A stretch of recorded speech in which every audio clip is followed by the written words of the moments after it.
informasi yang saya terima komplit. Dari intelijen saya ada, dari intelijen di Polri ada, dari intelijen di TNI saya punya Pak Is, dan informasi di luar itu, angka, data, survei, semuanya ada. Saya pegang semua, dan itu hanya miliknya Presiden. Penegasan itu disampaikan Jokowi saat membuka Rapat Kerja Nasional Relawan Sekretariat Nasional atau Seknas Jokowi di Bogor, Jawa Barat.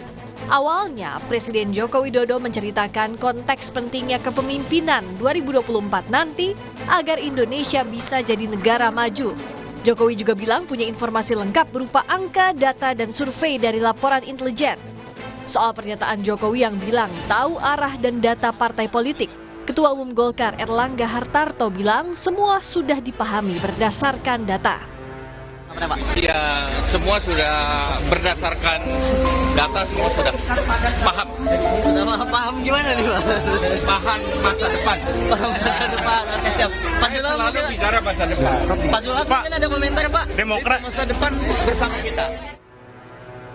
Nasdem menyebut data yang diterima Jokowi pasti akurat, tapi mungkin ada dinamika di lapangan. Soal arah parpol, Nasdem masih membuka pintu masuknya parpol ke koalisi meskipun menutup rapat terbentuknya poros baru. Bahwa Presiden memiliki data akurat, laporan tentang intelijen di Republik ini, itu pasti.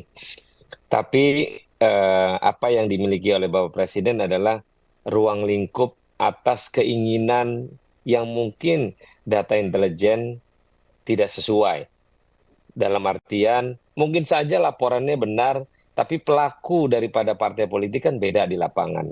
Tapi mudah-mudahan menutup ruang bahwa ada koalisi baru itu kayaknya sangat tidak mungkin.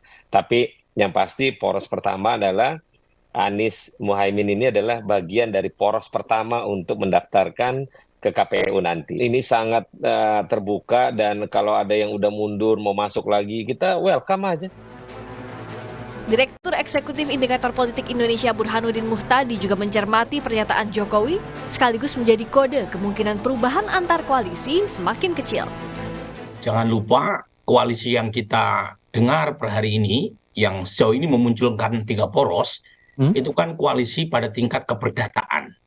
Akadnya itu baru antar partai yang membentuk koalisi pendukung Anies, pendukung Ganjar, pendukung Prabowo. Tetapi belum dilaporkan ke lembar negara, belum tercatat di KPU. Artinya sebelum janur kuning melengkung sebenarnya masih bisa terjadi perubahan. Tapi lagi-lagi peluang ke arah sana kan semakin mengecil, seiring dengan makin mengerucutnya poros yang ada. Jadi sepertinya tanpa harus menutup kemungkinan tidak adanya perubahan itu makin mengecil. Data intelijen memang pasti didapatkan Presiden, tapi yang harus dicatat bukan berarti kepala negara menguasai atau mengunci gerak partai politik.